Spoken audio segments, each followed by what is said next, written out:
dans aucun pays du monde, il n'est agréable d'être en prison. Mais si vous êtes au Sécotte, au Salvador, c'est en fait comme être en enfer absolu, car c'est probablement la pire prison du monde. Pour vous aider à comprendre ce qui a donné cette réputation à cette prison, nous allons vous montrer une journée typique au Sécotte aujourd'hui. Le Sécotte, ou Centro de Confinamiento del Terrorismo, est une immense prison de haute sécurité où seuls les pires et les plus dangereux criminels du Salvador sont enfermés. Et cela veut dire quelque chose, car jusque récemment, le Salvador était considéré comme ayant le taux de meurtre le plus élevé au monde. Il y avait plus de 80 meurtres pour 100 000 habitants chaque année. Parce que la violence dans les rues était hors de contrôle et que les gangs tuaient des dizaines de personnes chaque jour, le gouvernement du Salvador a finalement pris des mesures et a établi le Sécotte en 2021.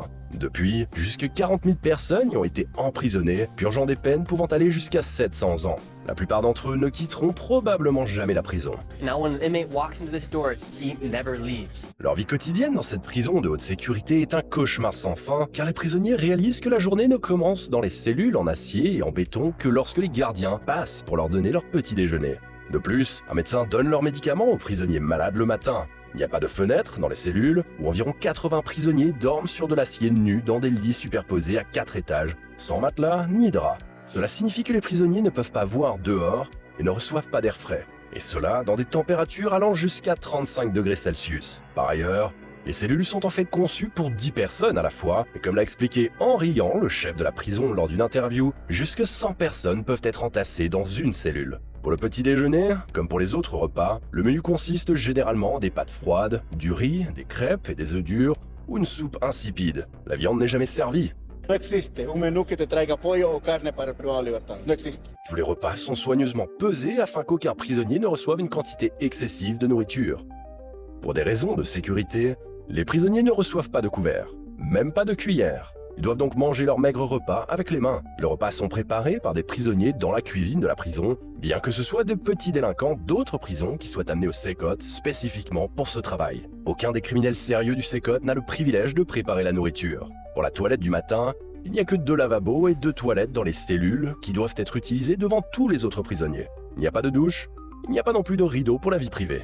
Après le petit déjeuner, les prisonniers n'ont d'autre choix que de laisser passer la journée dans les cellules exiguës et étouffantes en attendant leur prochain repas. Au Sécotte, chaque prisonnier dispose d'environ 0,58 mètres carrés dans sa cellule, ce qui est bien moins que les 3,4 mètres carrés prévus à l'origine. Parce que les cellules sont également éclairées en permanence par des lumières fluorescentes, les prisonniers n'ont presque aucun sens du temps et il n'y a ni horloge, ni radio, ni télévision dans les cellules pour se divertir. Les seuls livres disponibles par cellule sont 2 bibles, comme l'exige la loi. Au total, le site du Séco couvre 166 hectares, et est donc plus grand que 32 terrains de football. Il est entouré de 2 clôtures électriques, de 2 immenses murs en béton et de 19 postes d'observation. Bien que la prison soit immense, les prisonniers passent presque toute leur journée entassés dans un espace très restreint. Ils ne sont autorisés à quitter leur cellule sans fenêtre que 30 minutes par jour pour faire de l'exercice sur un tapis de course. Pour cela, ils sont sortis de leur cellule en groupe avec des menottes aux mains et aux chevilles. Mais ils sont également très restreints en matière de sport. Il leur est interdit d'utiliser tout type d'équipement d'exercice, comme des haltères, car ils craignent que les prisonniers puissent se blesser avec. Si vous pensez que toutes ces mesures font du Séco une prison sans violence entre les prisonniers, vous vous trompez. Il y a des bagarres entre détenus presque tous les jours. Et même si personne n'a d'armes, elles sont souvent très dangereuses. How many people did you kill?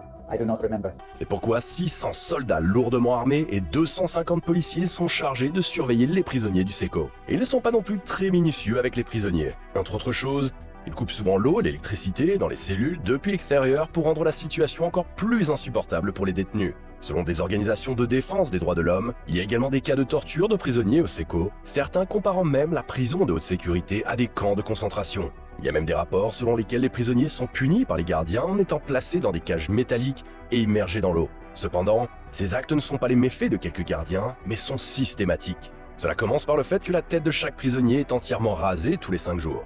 Parfois, ils sont tous conduits dans la cour ou dans le couloir, où ils doivent rester immobiles pendant des heures avec les mains derrière la tête. L'objectif de tout cela est de faire en sorte que les prisonniers ne se sentent plus comme des êtres humains. Quiconque se fait remarquer est également enfermé pendant des jours dans une petite cellule sombre en béton en guise de punition supplémentaire, où il reste alors complètement isolé dans le noir. Même les choses qui sont fournies dans presque toutes les autres prisons de haute sécurité au monde ne sont pas disponibles au Séco. Les prisonniers ne sont pas autorisés à recevoir des visites des membres de leur famille ou d'avocats. Ils ne peuvent pas non plus passer d'appels téléphoniques, ni écrire ou recevoir de lettres, et il n'y a aucun signal de téléphone mobile nulle part dans la prison. Par conséquent, les prisonniers n'ont aucun contact avec le monde extérieur. Seuls ceux qui ont été classés comme peu dangereux disposent de quelques options, mais certainement pas ce que vous pourriez attendre. Les prisonniers bénéficiant de ce soi-disant privilège sont emmenés sur des chantiers, des usines et des plantations pendant la journée, où ils sont ensuite utilisés pour des travaux forcés difficiles. Le président du Salvador désigne euphémiquement ce travail forcé comme un programme de formation dans lequel les prisonniers payent pour les dommages qu'ils ont causés à la société. Après une journée de dur labeur, les prisonniers qui sortent grâce au soi-disant programme de formation sont ensuite ramenés dans leurs cellules où ils dorment naturellement peu avant la prochaine journée ardue. Avant cela, cependant, ils doivent subir un contrôle corporel complet et une fouille minutieuse pour s'assurer qu'ils n'ont pas introduit de contrebande.